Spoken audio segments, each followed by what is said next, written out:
Tapi kalau kita berbicara soal kulit dikasih apa namanya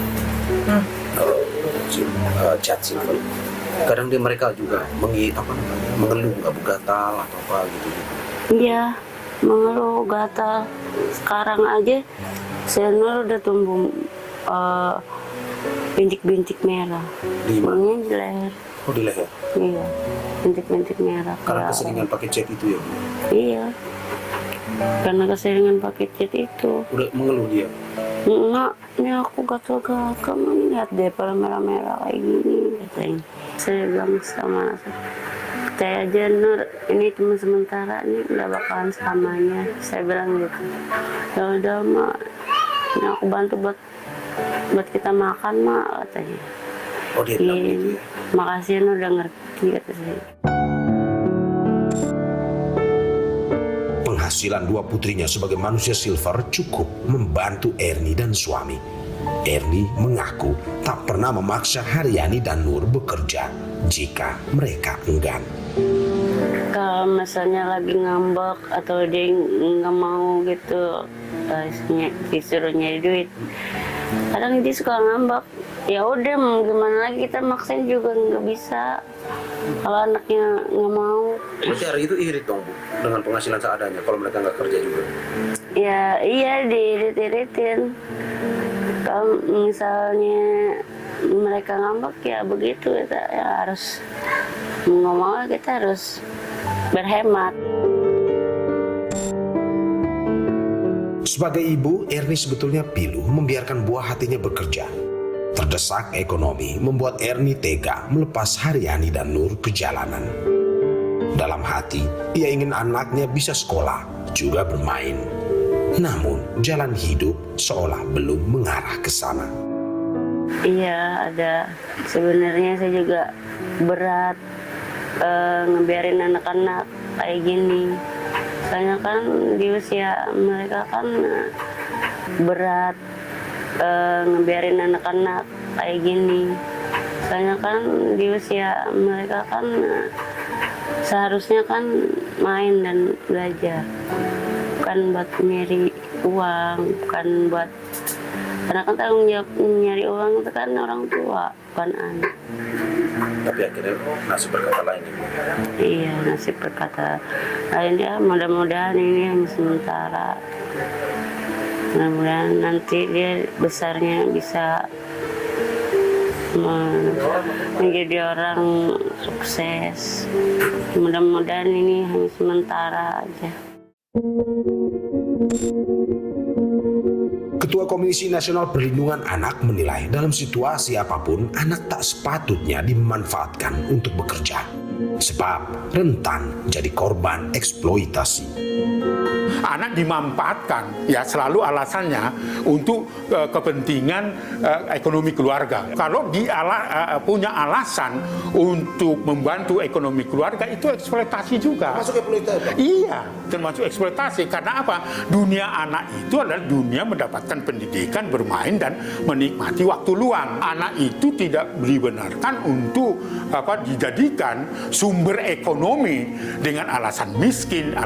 Apalagi sekarang bukan hanya kalangan menengah bawah, tetapi orang ya selebriti yang sudah punya uang kaya dan sebagainya.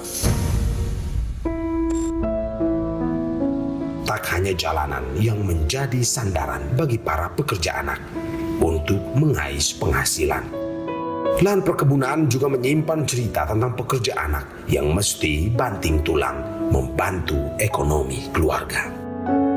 Kalau gajian. Oh, kalau gajian. Iya. Atau 15 kilo? Tergantung berondolnya. Ya, kadang paling 4 karung gitu, 40.000.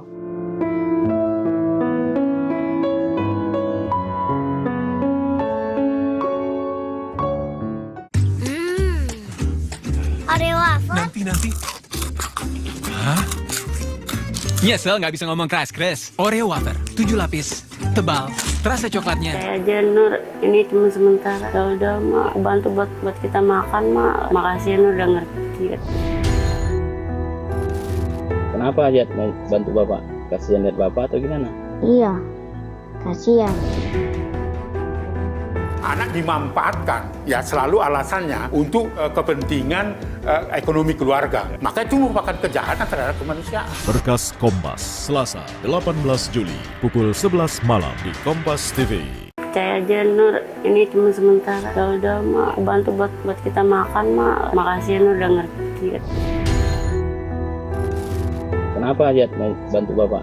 Kasihan lihat bapak atau gimana? Iya, kasihan. Anak dimanfaatkan, ya selalu alasannya untuk kepentingan ekonomi keluarga. Maka itu merupakan kejahatan terhadap kemanusiaan. Berkas Kompas, Selasa 18 Juli, pukul 11 malam di Kompas TV. Percaya aja Nur, ini cuma sementara. Ya udah mak, bantu buat kita makan mak. Makasih Nur udah ngerti. Kenapa Ajat mau bantu bapak? Kasihan lihat bapak atau gimana? Iya, kasihan. Anak dimanfaatkan, ya selalu alasannya untuk kepentingan ekonomi keluarga. Maka itu merupakan kejahatan terhadap kemanusiaan. Berkas Kompas, Selasa 18 Juli, pukul 11 malam di Kompas TV. Percaya aja Nur, ini cuma sementara. Ya udah mak, bantu buat kita makan mak. Makasih Nur udah ngerti. Kenapa Ajat mau bantu bapak?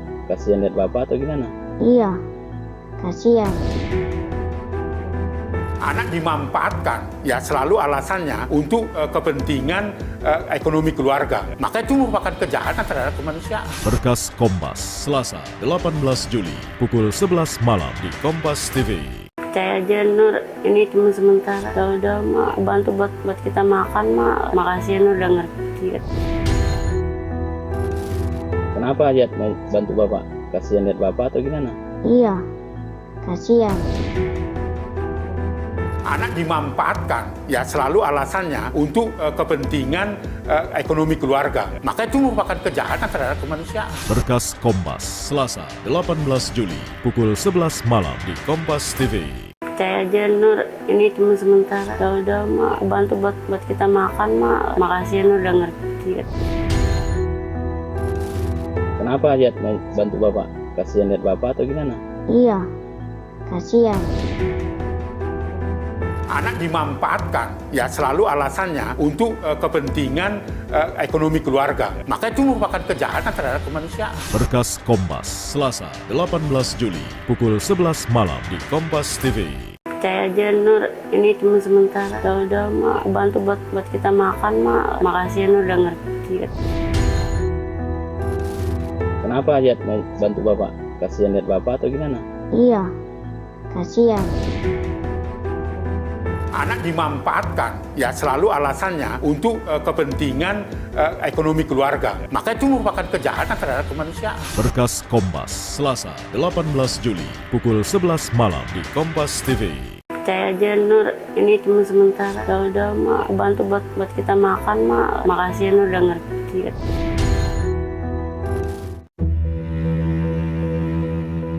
Ini Sudrajat, atau biasa disapa Ajat.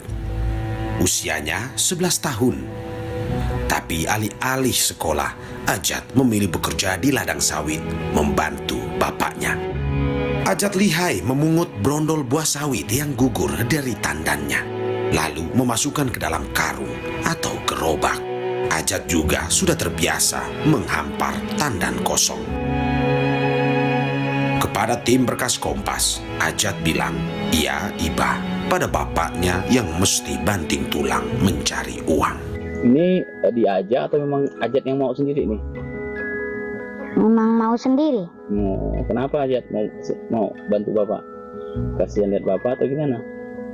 Iya, kasihan. Ajat bisa mengumpulkan 4 karung berisi brondol buah sawit. Dari situlah ia menghasilkan pundi-pundi rupiah. Berapa biasa dikasih Ajat? Apa? Upahnya 50.000. Kalau gajian. Oh, kalau gajian. Iya, Atau 15 ribu. tergantung brondolnya. Biasanya paling sering dapat berapa biasa? Berapa banyak? Ya, kadang paling 4 karung gitu. 4 karung ya? Biasanya dikasih berapa tuh kalau 4 karung? 40.000. Bapak Ajat, Daslim, berprofesi sebagai pekerja borongan sawit, khusus tangkos atau tandan kosong. Per titik hamparan tangkos, ia dibayar Rp13.500. Sehari, Daslim bisa mendapat 100 hingga Rp130.000. Ia sering bekerja lewat waktu supaya dapat uang lemburan. Ya, kadang-kadang saya lompen ada penghasilan ya kerja malam gitu. Sampai malam jam 12, kadang-kadang jam 11, jam 10. Lamun siang be kadang-kadang saya tekor. Kurang lah, nggak ada kemasukan lah. Kamu lamun ke punya ingun-ingun, ke dijual gitu. Yang beli beras, beli apa. Daslim bilang tak memaksa putranya ikut bekerja. Tadinya kan di Jawa. Nah, itu sakit terus, pengen ketemu ke sini dan diantar di sini semua di situ. Tadi kan sekolah, nggak jadi. Ya udah, sebelum ke sini ya udah. Saya masalah anak aja. Kalau mau ya silakan, kalau nggak mau ya terserah anak. Nggak bisa baksa saya. Kebun sawit terhampar luas di Kecamatan Sandai dan Tayap, Kabupaten Ketapang, Kalimantan Barat. Di sudut kota Katulistiwa ini, pekerja anak bukan Ajat saja.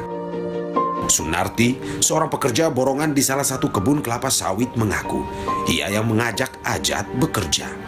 Ia biasa mengajak Ajat untuk menemani anaknya yang juga bekerja di kebun sawit. Sunarti yang menanggung gaji Ajat mengaku kasihan jika Ajat tinggal sendirian di rumah karena Daslim bekerja. Ya cuma tolong-tolong aja berondol. Si Ajat ini pun kami kasih dia duit lah. Kasihan dia tolong-tolong kan. Kadang aku kasih 100, kadang 50, nah tentu juga. Pendapatan dia lah. Pendapatannya 1 bulan bisa 15 karung berarti 150.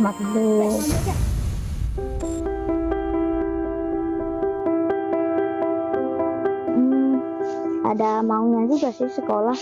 Cita-cita saya mau jadi supir ESA.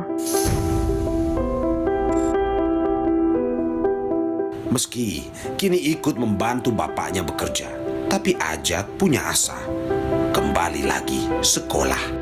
Namun karena kondisi ekonomi masih jauh dari layak dan jarak tempat tinggal ke sekolah yang jauh, sementara ini Ajat mesti menyimpan mimpinya itu.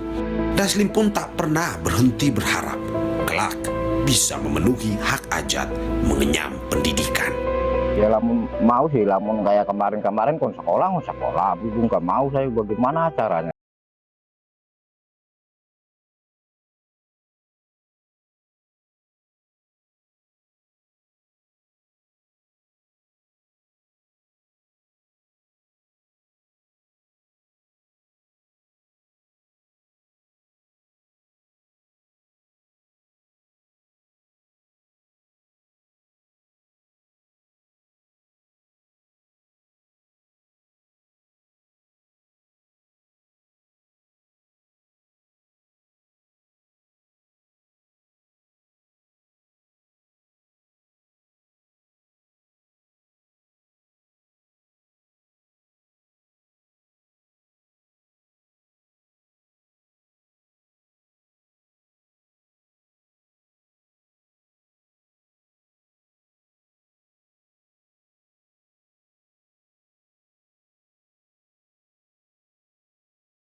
Komnas Perlindungan Anak menilai pekerja anak tak hanya berasal dari kaum miskin, tapi dari semua kalangan dengan tujuan memperoleh pundi-pundi uang.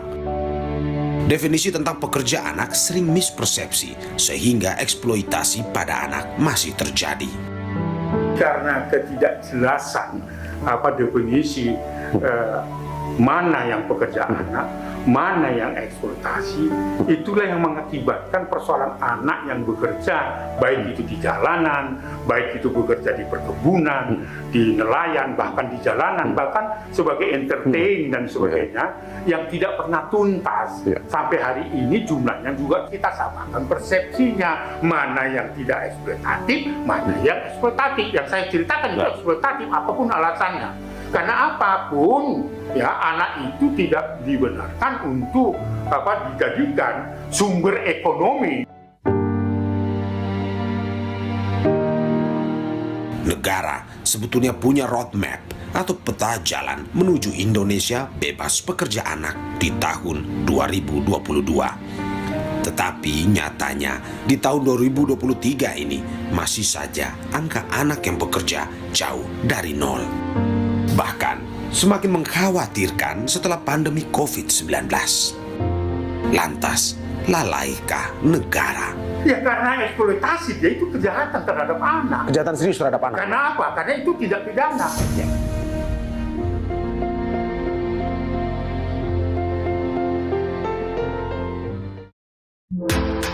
Saatnya wanita berani. Saya aja Nur, ini cuma sementara. Udah mak, bantu buat kita makan mak. Makasih Nur udah ngerti. Kenapa Ajat mau bantu bapak? Kasihan lihat bapak atau gimana? Iya, kasihan. Anak dimanfaatkan, ya selalu alasannya untuk kepentingan ekonomi keluarga. Maka itu merupakan kejahatan terhadap kemanusiaan. Berkas Kompas, Selasa 18 Juli, pukul 11 malam di Kompas TV. Saya aja Nur, ini cuma sementara. Udah mak, bantu buat kita makan mak. Makasih Nur udah ngerti. Kenapa Ajat mau bantu bapak? Kasihan lihat bapak atau gimana? Iya, kasihan. Anak dimanfaatkan, ya selalu alasannya untuk kepentingan ekonomi keluarga. Maka itu merupakan kejahatan terhadap kemanusiaan. Berkas Kompas, Selasa 18 Juli, pukul 11 malam di Kompas TV. Saya aja Nur, ini cuma sementara. Udah mak, bantu buat kita makan mak. Makasih Nur udah ngerti. Kenapa Ajat mau bantu bapak? Kasihan lihat bapak atau gimana? Iya, kasihan. Anak dimanfaatkan, ya selalu alasannya untuk kepentingan ekonomi keluarga. Maka itu merupakan kejahatan terhadap kemanusiaan. Berkas Kompas, Selasa 18 Juli, pukul 11 malam di Kompas TV. Saya aja Nur, ini cuma sementara. Udah mak, bantu buat kita makan mak. Makasih Nur udah ngerti. Kenapa Ajat mau bantu bapak? Kasihan lihat bapak atau gimana? Iya, kasihan. Anak dimanfaatkan, ya selalu alasannya untuk kepentingan ekonomi keluarga. Maka itu merupakan kejahatan terhadap kemanusiaan. Berkas Kompas, Selasa 18 Juli, pukul 11 malam di Kompas TV. Saya aja Nur, ini cuma sementara. Udah mak, bantu buat kita makan mak. Makasih Nur udah ngerti.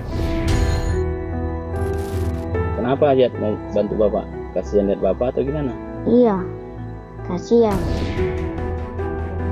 Anak dimanfaatkan, ya selalu alasannya untuk kepentingan ekonomi keluarga. Maka itu merupakan kejahatan terhadap kemanusiaan. Berkas Kompas, Selasa 18 Juli, pukul 11 malam di Kompas TV. Saya aja Nur, ini cuma sementara. Udah mak, bantu buat kita makan mak. Makasih Nur udah ngerti. Kenapa Ajat mau bantu bapak? Kasihan lihat bapak atau gimana? Iya, kasihan.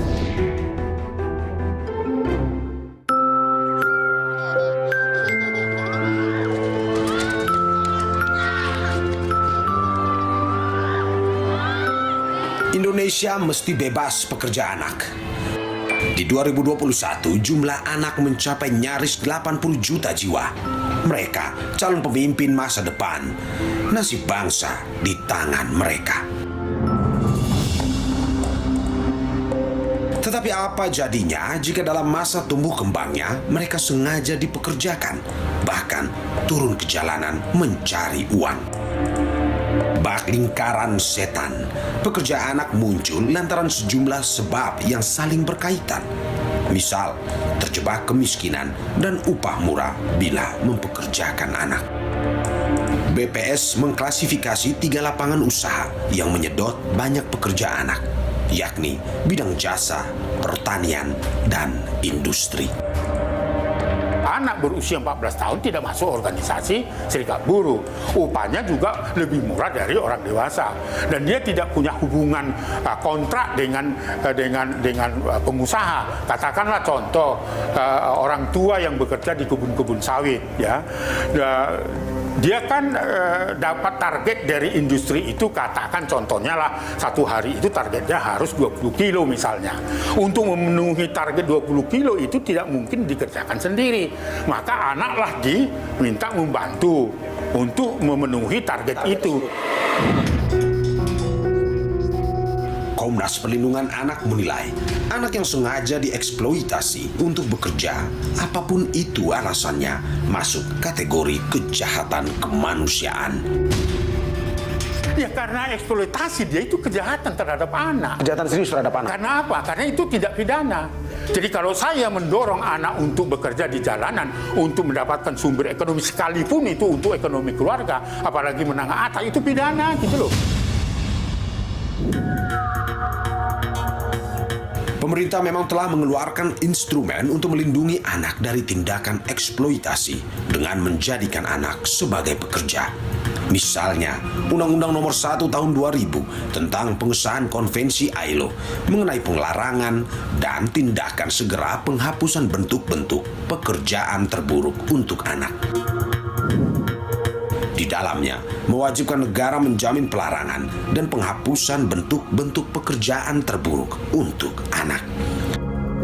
Lalu, Undang-Undang tentang Ketenagakerjaan. Dalam aturan yang termuat, siapapun dilarang mempekerjakan dan melibatkan anak pada pekerjaan-pekerjaan yang terburuk. Maka, dengan sejumlah aturan yang telah dibuat, apakah negara sudah mengawasi secara maksimal?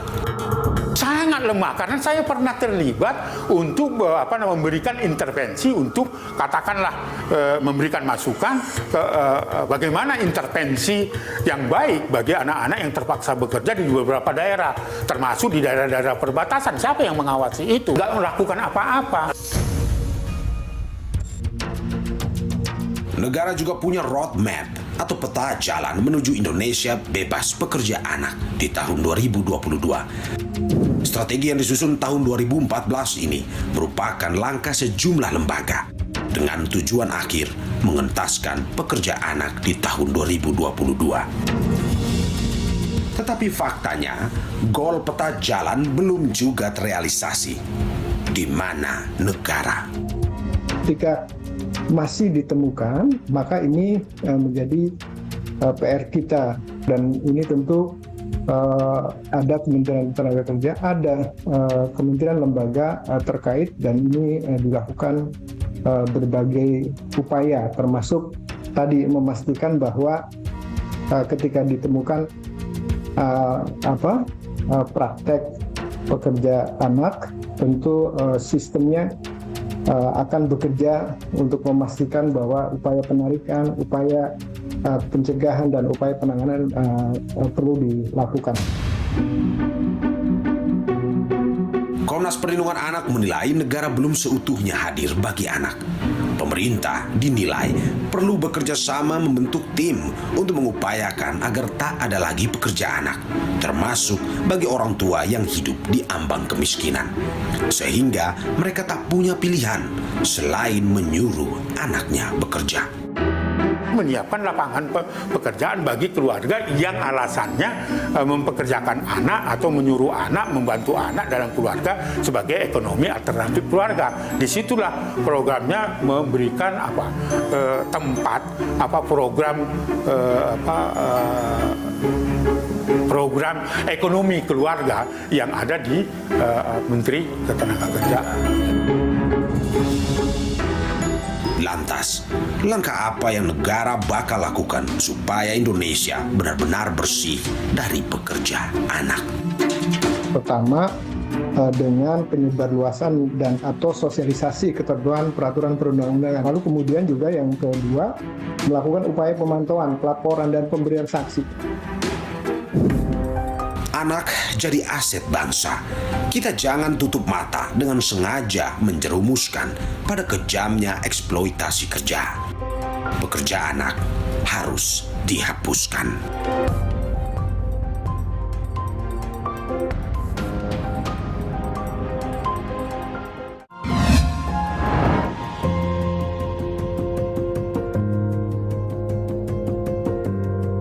Kompas TV, Rumah Pemilu.